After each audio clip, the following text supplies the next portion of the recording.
ನಮಸ್ಕಾರ ಸ್ನೇಹಿತರೆ, ನಾನು ನಿಮಗೆ ಹೋದೆಲ್ಲ 2 ಸಿನಿಮಾದ ಕತೆ ಹೇಳ್ತಿದ್ದೀನಿ. ಈ ಸಿನಿಮಾದಲ್ಲಿ ಮೊದಲು ತೋರಿಸ್ತಾರೆ, ಹೋದೆಲ್ಲ ರೈಲ್ವೆ ಸ್ಟೇಷನಿಂದ ಒಬ್ಳು ಸ್ಕೂಲ್ ಹುಡುಗಿ ಕಟ್ಟಾಗಿರೋ ಹೆಂಗಸಿನ ತಲೆ ತಗೊಂಡು ಪೊಲೀಸ್ ಸ್ಟೇಷನ್ಗೆ ಬರ್ತಾಳೆ. ಇದನ್ನು ನೋಡಿದ ಪೊಲೀಸ್ ಸ್ಟೇಷನಲ್ಲಿ ಇದ್ದಂಥ ಜನರೆಲ್ಲ ಗಾಬರಿ ಆಗ್ತಾರೆ. ಆಗ ಅಲ್ಲಿದ್ದಂಥ ಒಬ್ರು ಲೇಡಿ ಕಾನ್ಸ್ಟೇಬಲ್, ಈ ರಾಧಾ ತಿರುಪತಿನ ಸಾಯಿಸಿ 6 ತಿಂಗಳು ಕೂಡ ಕಳೆದಿಲ್ಲ, ಮತ್ತೆ ಇದೇನು ಸಾರ್ ಅಂತಾರೆ. ಆಗ ನಮಗೆ ಸ್ವಲ್ಪ ಹಿಂದಿನ ದಿನಗಳ ಕಥೆನ ತೋರಿಸ್ತಾರೆ. ಓದೆಲ್ಲ ಅನ್ನೋ ಊರಲ್ಲಿ ತಿರುಪತಿ ಅನ್ನೋ ಒಬ್ಬ ವ್ಯಕ್ತಿ ಆ ಊರಲ್ಲಿ ಮದುವೆ ಆದಂಥ ಹೆಣ್ಮಕ್ಳನ್ನ ಮೊದಲ ರಾತ್ರಿಯ ದಿನ ಅಪಹರಣ ಮಾಡಿ ಅತ್ಯಾಚಾರ ಮಾಡಿ ಸಾಯಿಸಿ ಅವ್ರ ಬಟ್ಟೆ ಮತ್ತು ಒಡವೆಗಳನ್ನ ತಂದು ಒಂದು ಟ್ರಂಕ್ನಲ್ಲಿ ಇಡ್ತಿರ್ತಾನೆ. ಆದರೆ ಒಂದಿನ ತಿರುಪತಿ ಹೆಂಡತಿ ರಾಧಾಗೆ ಆ ಟ್ರಂಕ್ ಸಿಕ್ಕಿ ವಿಷಯ ಗೊತ್ತಾಗಿ ತಿರುಪತಿಯ ಕತ್ತರಿಸಿ ಆ ತಲೆ ತಗೊಂಡು ಪೊಲೀಸ್ ಸ್ಟೇಷನ್ಗೆ ಹೋಗ್ತಾರೆ. ಆಗ ಪೊಲೀಸರು ರಾಧಾನ ಅರೆಸ್ಟ್ ಮಾಡಿ ಜೈಲಿಗೆ ಹಾಕ್ತಾರೆ. ಈ ಕಡೆ ತಿರುಪತಿ ದೇಹನ ಶವ ಪರೀಕ್ಷೆ ಮಾಡಿ ಡಾಕ್ಟರ್ ಅವ್ರ ಕುಟುಂಬದವ್ರಿಗೆ ಒಪ್ಪಿಸ್ತಾರೆ. ನಂತರ ಕುಟುಂಬದವರು ತಿರುಪತಿ ದೇಹನ ಊರಿಗೆ ತಂದು ಅಂತ್ಯ ಸಂಸ್ಕಾರ ಮಾಡೋಕೆ ರೆಡಿ ಮಾಡ್ಕೊಳ್ತಾರೆ.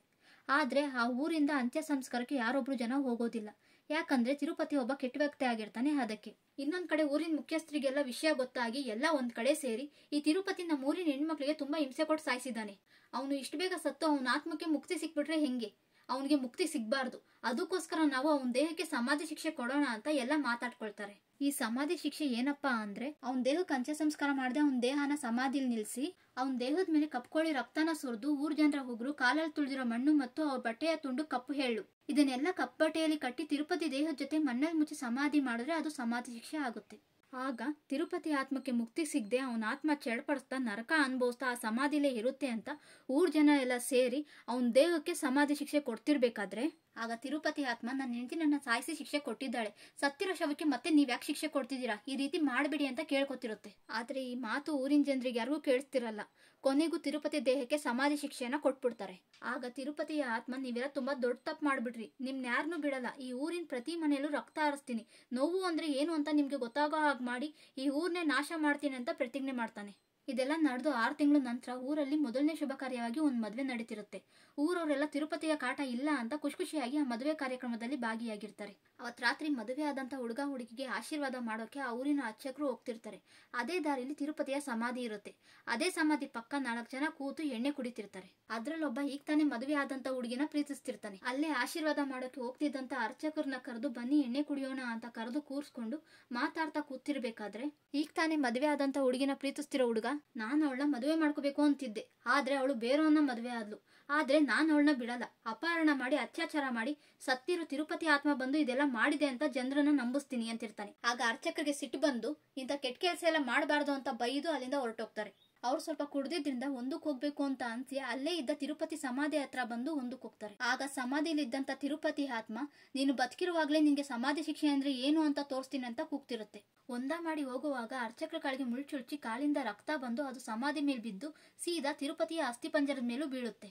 ಆಗ ತಿರುಪತಿ ಆತ್ಮಕ್ಕೆ ಶಕ್ತಿ ಬಂದು ಅದು ಅರ್ಚಕರ ದೇಹ ಸೇರಿ ಅರ್ಚಕರು ಗಾಡಿ ತಗೊಂಡು ವೀಲಿಂಗ್ ಮಾಡ್ತಾ ಅದೇ ದಿನ ಮದುವೆ ಆದಂತ ಮದುಮಗಳು ಮನೆಗೆ ಬಂದು ಏನು ಹಾಗೆ ಇಲ್ಲ ಅನ್ನೋ ತರ ನಡ್ಕೊಂಡು ವಧುವರರಿಗೆ ಆಶೀರ್ವಾದ ಮಾಡ್ತಾರೆ. ಹುಡುಗ ಹುಡುಗಿಯ ಮೊದಲ ರಾತ್ರಿನೇ ಮದುವೆ ಆದಂತ ಹುಡುಗನ್ನ ಹೊಡೆದು ಸಾಯಿಸಿ ಹುಡುಗಿನ ಅತ್ಯಾಚಾರ ಮಾಡಿ ಸಾಯಿಸ್ಬಿಡ್ತಾನೆ.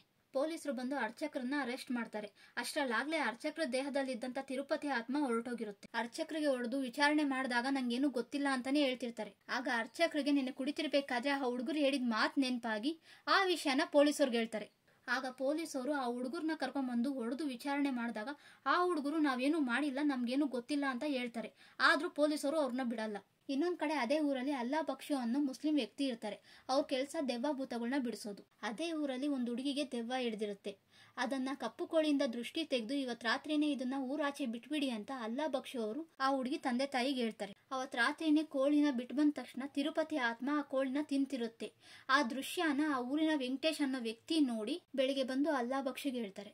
ಆಗ ಅಲ್ಲಾ ಬಕ್ಷಿಗೆ ಈ ಊರಲ್ಲಿ ಏನೋ ನಡೀತಿದೆ ಅಂತ ಅನುಮಾನ ಬರುತ್ತೆ. ಅಷ್ಟರಲ್ಲಿ ಅಲ್ಲಿಗೆ ಒಬ್ಬ ವ್ಯಕ್ತಿ ಬಂದು ನನ್ನ ಮಗಳು ಮದ್ವೆ ಅಂತ ಮದ್ವೆ ಕಾರ್ಡ್ ಕೊಡ್ತಾರೆ.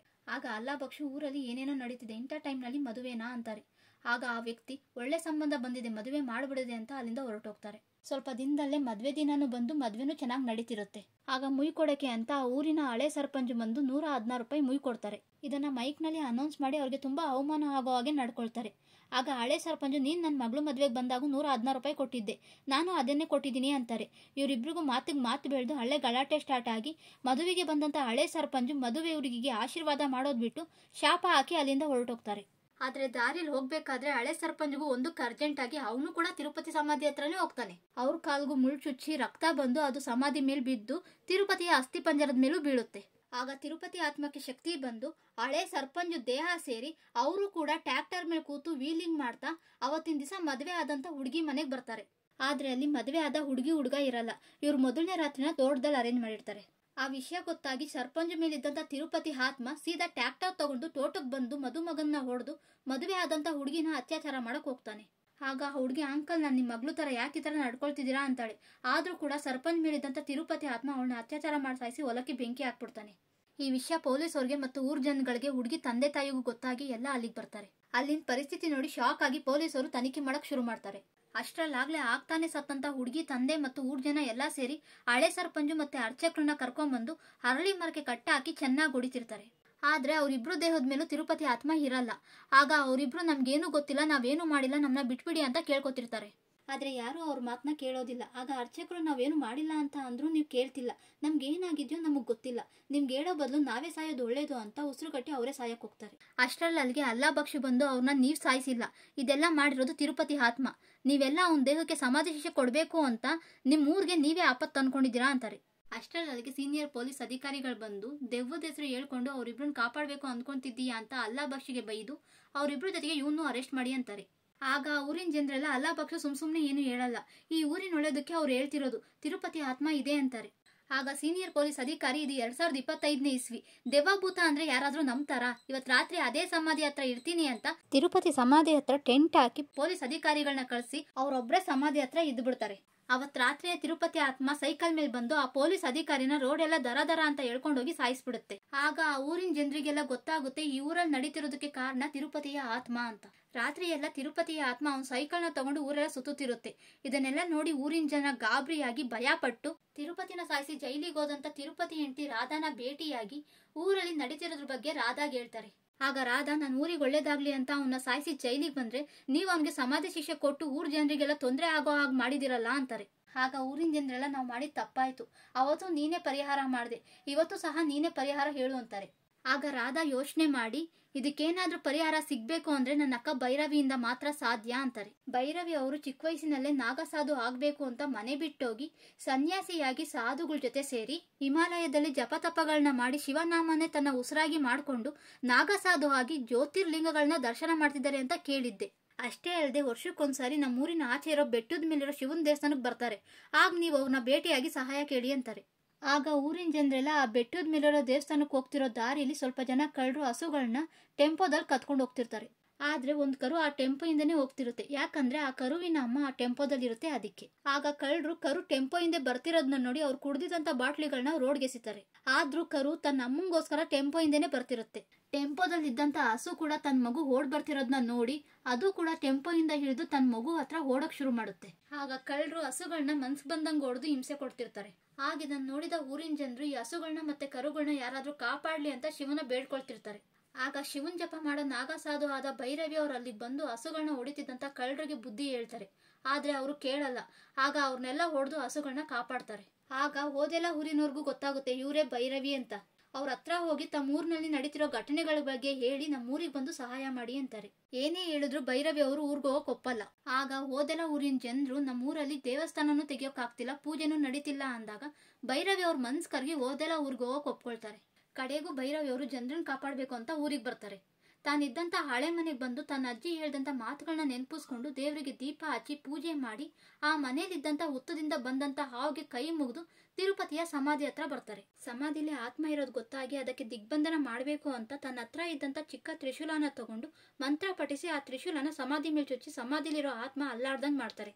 ನಂತರ ಶಿವನ್ ದೇವಸ್ಥಾನದಲ್ಲಿ ಪೂಜೆ ಮಾಡಿಸಿದಂತ 4 ಚಿಕ್ಕ ನಂದಿಗಳನ್ನ ತರಿಸಿ ಆತ್ಮಗಳು ಓಡಾಡಬೇಕು ಅಂದ್ರು ಶಿವಗಣ ಆದ ನಂದಿಯ ಒಪ್ಪಿಗೆ ತಗೊಬೇಕು ಅಂತ ನಂದಿಯಿಂದ ದಿಗ್ಬಂಧನ ಮಾಡಿ ಕೈ ಬದಲಾಗದ ನವಧಾನ್ಯಗಳು ಮತ್ತು ಗಂಗಾಜಲನ ಉಪಯೋಗಿಸಿ ನಾಗಸಾಧುಗಳ ಜಟಾಜೂಟದಿಂದ ಆತ್ಮನ ಬಂಧಿಸಿ ದಿಗ್ಬಂಧನ ಮಾಡಿ ಇವತ್ತು ಅಮಾವಾಸ್ಯೆ. ನಾಳೆಯಿಂದ ಶುಕ್ಲ ಪಕ್ಷ ಶುರುವಾಗುತ್ತೆ. ಶುಕ್ಲ ಪಕ್ಷ ಮುಗಿಯೋ ಅಷ್ಟರಲ್ಲಿ ತಿರುಪತಿ ಆತ್ಮದ ಶಕ್ತಿ ಕಮ್ಮಿ ಆಗುತ್ತೆ. ಅಷ್ಟರಲ್ಲಿ ಏನಾದ್ರೂ ಈ ನಂದಿಯಿಂದ ಹಾಕಿರೋ ದಿಗ್ಬಂಧನ ಕದ್ಲಿದ್ರೆ ಈ ಆತ್ಮ ಮಾಡೋ ವಿನಾಶನ ಆ ಪರಮಾತ್ಮನ ಕೈಲೂ ತಡೆಯೋಕ್ಕಾಗಲ್ಲ. ಈ 15 ದಿನ ಈ ಊರಿನ ಒಂದೊಂದು ಕುಟುಂಬದವರು ಒಂದೊಂದು ದಿನ ಈ ಸಮಾಧಿನ ಕಾವಲು ಕಾಯಿರಿ. ಯಾರು ಇದ್ರ ಹತ್ರ ಬರ್ದೇ ಇರಾಗ್ ನೋಡ್ಕೊಳ್ಳಿ. 15 ದಿನ ಆದ್ಮೇಲೆ ಆ ಶವನ ತೆಗೆದು ಅದಕ್ಕೆ ಅಗ್ನಿಸ್ಪರ್ಶ ಮಾಡಿದ್ರೆ ತಿರುಪತಿ ಆತ್ಮಕ್ಕೆ ಕಪಾಲ ಮೋಕ್ಷ ಸಿಗುತ್ತೆ ಅಂತಾರೆ. ಆಗ ಊರಿನ ಜನರೆಲ್ಲ ಈ 15 ದಿನ ನೀವು ನಮ್ಮೂರಲ್ಲೇ ಇರ್ಬೇಕು ಅಂತ ಕೇಳ್ಕೊತಾರೆ. ಆಗ ಭೈರವಿ ಅವರು ಒಪ್ಕೊಂಡು ಮಲ್ಲಣ್ಣನ ದೇವಸ್ಥಾನದಲ್ಲೇ ಪೂಜೆ ಮಾಡ್ತಾ ಅಲ್ಲೇ ಇರ್ತಾರೆ. ಅಷ್ಟರಲ್ಲಿ ಈ ಊರಲ್ಲಿ ಏನ್ ನಡೀತಿದೆ ಅಂತ ಹೇಳೋದಕ್ಕೆ ನ್ಯೂಸ್ ರಿಪೋರ್ಟರು ಕ್ಯಾಮ್ರಾಮ್ಯಾನ್ ಜೊತೆಗೆ ಬಂದು ಒಂದು ಡ್ರೋನ್ ಕೂಡ ತಂದಿರ್ತಾರೆ. ಆ ಡ್ರೋನ್ ತಿರುಪತಿ ಸಮಾಧಿ ಮತ್ತು ಅಕ್ಕಪಕ್ಕದ ಜಾಗಗಳನ್ನ ರೆಕಾರ್ಡ್ ಮಾಡ್ತಿರ್ಬೇಕಾದ್ರೆ ಆ ಡ್ರೋನ್ ಮರದ ಕೊಂಬೆಗೆ ತಾಗಿ ತಿರುಪತಿ ಸಮಾಧಿ ಮೇಲೆ ಬಿದ್ದ್ಬಿಡುತ್ತೆ. ಆಗ ನ್ಯೂಸ್ ರಿಪೋರ್ಟರು 4 ಲಕ್ಷ ರೂಪಾಯಿ ಡ್ರೋನು ಸಮಾಧಿ ಮೇಲೆ ಬಿತ್ತಲ್ಲ ಅಂತ ತಗೊಳಕ್ ಹೋಗ್ತಾರೆ. ಆಗ ಅಲ್ಲೇ ಕಾವಲು ಕಾಯ್ತಿದ್ದಂತ ವ್ಯಕ್ತಿ ಇವ್ರನ್ನ ತಡೆದು ಇಲ್ಲೆಲ್ಲ ಬರಬಾರ್ದು ಹೋಗು ಅಂತಾರೆ. ಆಗ ನ್ಯೂಸ್ ರಿಪೋರ್ಟರ್ ಅದ್ 4 ಲಕ್ಷ ರೂಪಾಯಿ ಡ್ರೋನ್ ಅಂತ ಹೇಳ್ತಿರ್ಬೇಕಾದ್ರೆ ಕಾವಲು ಕಾಯ್ತಿರೋ ವ್ಯಕ್ತಿ 4 ಲಕ್ಷಕ್ಕಿಂತ 4 ಜನರು ಪ್ರಾಣ ಮುಖ್ಯ, ನೀನ್ ಡ್ರೋನ್ ಎತ್ಕೋತಿರ್ಬೇಕಾದ್ರೆ ಈ ಸಮಾಧಿ ಮೇಲಿರೋ ದಿಗ್ಬಂಧನ ಏನಾದ್ರೂ ಕದ್ಲಿದ್ರೆ ಈ ಊರಿಗೆ ತುಂಬಾ ತೊಂದರೆ ಆಗುತ್ತೆ, ಇಲ್ಲಿಂದ ಹೊರಟೋಗು ಅಂತಾರೆ. ಆದ್ರೆ ರಿಪೋರ್ಟರ್ ರಾತ್ರಿ ಆಗ್ತಿದ್ದಂಗೆ ಕಾವಲುಗಾರನ ಕಣ್ ತಪ್ಪಿಸಿ ಸಮಾಧಿ ಹತ್ರ ಹೋಗ್ಬೇಕಾದ್ರೆ ಸಮಾಧಿ ಸುತ್ತ ಹಾಕಿದ ಮುಳ್ತಂತಿ ರಿಪೋರ್ಟರ್ಗೆ ಚುಚ್ಚಿ ಗಾಯವಾಗಿ ರಕ್ತ ಬರ್ತಿದ್ರು. ಅದನ್ನ ಲೆಕ್ಕಿಸದೆ ರಿಪೋರ್ಟರ್ ಸಮಾಧಿ ಮೇಲಿದ್ದ ಡ್ರೋನ್ನ ಎತ್ಕೊಳ್ಳುವಾಗ ರಿಪೋರ್ಟರ್ನ ಗಾಯದಿಂದ ಬಂದ ರಕ್ತ ಸಮಾಧಿ ಮೇಲೆ ಮತ್ತು ಅಸ್ಥಿಪಂಜರದ ಮೇಲೆ ಬಿದ್ದು ದಿಗ್ಬಂಧನ ಕೂಡ ಕದ್ಲು ಬಿಡುತ್ತೆ. ದಿಗ್ಬಂಧನ ಕದ್ಲಿದ್ರಿಂದ ತಿರುಪತಿಯ ಆತ್ಮ ನ್ಯೂಸ್ ರಿಪೋರ್ಟರ್ ದೇಹ ಸೇರಿ ಭೈರವಿ ಇದ್ದಂತ ಜಾಗಕ್ಕೆ ಬರ್ತಾನೆ. ಅಲ್ಲಿ ಭೈರವಿ ಅವರು ಬಟ್ಟೆಯನ್ನು ಧರಿಸಿ ಸ್ನಾನ ಮಾಡ್ತಿರ್ತಾರೆ. ಆಗ ತಿರುಪತಿ ಆತ್ಮ ನಮ್ಮೂರಲ್ಲೂ ಇಂಥ ಹುಡುಗಿನೂ ಇದ್ದಾಳ ಅಂತ ಭೈರವಿ ಅವ್ರ ಮೇಲೆ ಕೆಟ್ಟ ಕಣ್ಣು ಹಾಕಿ ಹತ್ರ ಹೋಗ್ತಿರ್ತಾನೆ.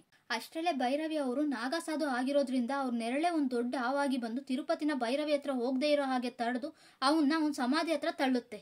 ಅಷ್ಟರಲ್ಲಿಗೆ ಭೈರವಿ ಅವ್ರು ಬರ್ತಾರೆ. ಅದನ್ನ ನೋಡಿದ ತಿರುಪತಿ ಆತ್ಮ ನಾಗಸಾಧು ಇದೆಲ್ಲ ನಿನ್ ಕೆಲ್ಸನಾ, ನನ್ನೂರಲ್ಲಿ ದೊಡ್ಡವರೆಲ್ಲ ಸುಮ್ನಿರ್ಬೇಕಾದ್ರೆ ನಿಂದೇನ್ ಪಂಚಾಯಿತಿ ಅಂತ ಶಿವನ್ ಚೆನ್ನಾಗಿ ಬೈದು ಈ ಊರಿಗೆ ಅಲ್ಲೋಲ ಕಲ್ಲೋಲ ಅಂತಂದ್ರೆ ಏನು ಅಂತ ತೋರಿಸ್ತೀನಿ, ಪಂಚಭೂತನ ಆಹ್ವಾನ ಮಾಡಿ ಒದೆಲ್ಲ ಊರ್ನೇ ನಾಶ ಮಾಡ್ತೀನಿ ಅಂತಾನೆ.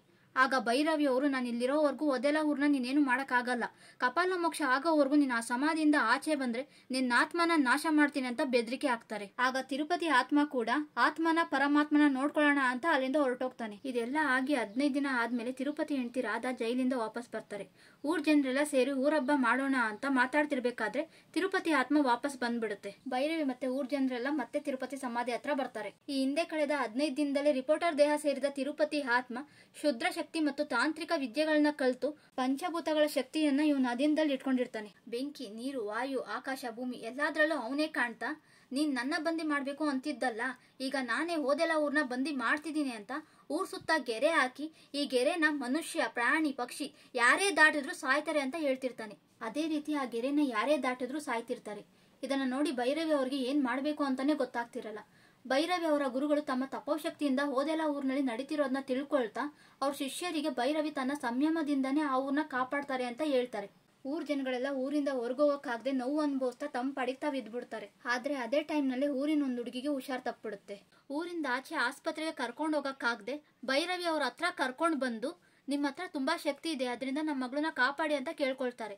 ಆಗ ಭೈರವಿ ಅವರು ನಿನ್ ಮಗಳನ್ನ ಕಾಪಾಡಬೇಕಾಗಿರೋದು ರಾಧಾ ಅಂತಾರೆ. ಆಗ ಭೈರವಿ ಅವರು ರಾಧಾಗೆ ನೀನು ಹೆಂಡತಿಯಾಗಿ ಅವನ ಗಮನ ಬೇರೆ ಕಡೆ ಇರೋ ಹಾಗೆ ನೋಡ್ಕೊ, ನಾವು ಊರಿಗೆಲ್ಲ ಕೇಳಿಸೋ ಹಾಗೆ ಮೈಕ್ನಲ್ಲಿ ಪಂಚಾಕ್ಷರಿ ಮಂತ್ರ ಜಪಿಸ್ತೀವಿ, ಆಗ ತಿರುಪತಿ ಆತ್ಮಗೆ ಶಕ್ತಿ ಕಮ್ಮಿಯಾಗಿ ಅವನು ಊರ್ ಸುತ್ತ ಹಾಕಿರೋ ಗೆರೆಗೂ ಶಕ್ತಿ ಕಮ್ಮಿ ಆದಾಗ ಇವರು ಗೆರೆ ದಾಟಿ ಮಗುನ ಆಸ್ಪತ್ರೆಗೆ ಕರ್ಕೊಂಡು ಹೋಗ್ಲಿ ಅಂತಾರೆ.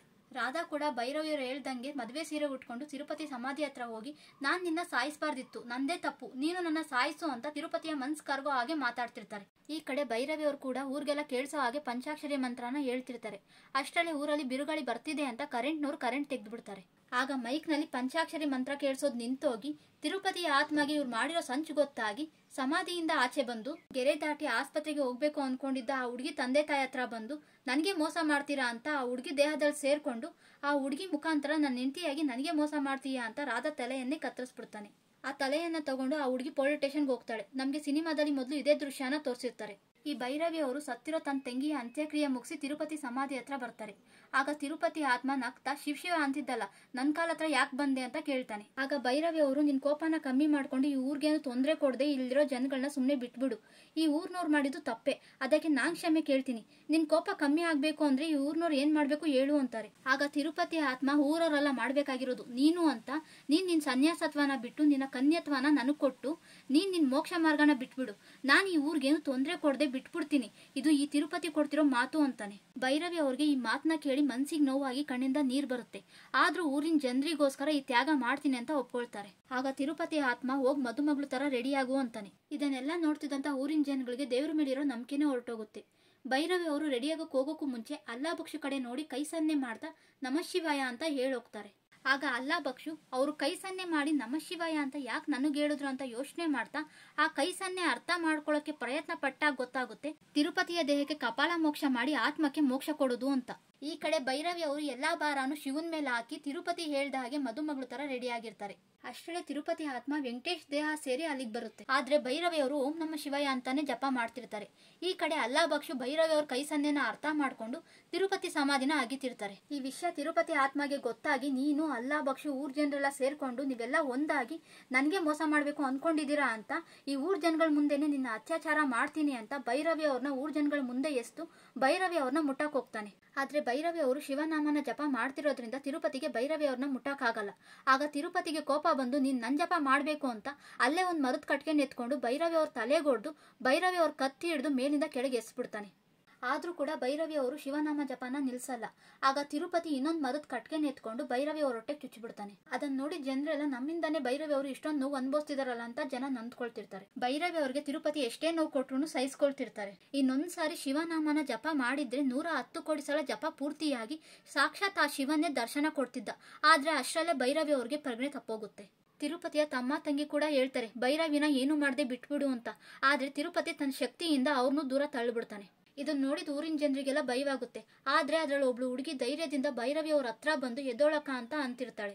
ಆಗ ತಿರುಪತಿ ಆ ಹುಡುಗಿಗೆ ನಿನ್ ಕೈಲಿ ಇವಳನ್ನ ಕಾಪಾಡಕ್ಕಾಗಲ್ಲ, ಹೋಗ್ ನಿಮ್ ದೇವಸ್ಥಾನದಲ್ಲಿರೋ ಆ ದೇವ್ರನ್ನ ಕರಿ ಅಂತಾನೆ. ಆಗ ಆ ಹುಡುಗಿ ಸೀದಾ ಎದ್ದು ದೇವಸ್ಥಾನದಲ್ಲಿ ಇದ್ದತ್ತ ನಂದಿ ಹತ್ರ ಬಂದು ಅದ್ರ ಕಿವಿಲಿ ಯಾರಿಗಾದ್ರೂ ಕಷ್ಟ ಬಂದ್ರೆ ಎಲ್ಲ ನಿನ್ನ ಹತ್ರ ಬರ್ತಾರೆ, ನಿನ್ನ ಹತ್ರ ಇರೋರ್ಗೆ ಕಷ್ಟ ಬಂದ್ರೆ ಅವ್ರು ಎಲ್ಗ್ ಹೋಗ್ತಾರೆ?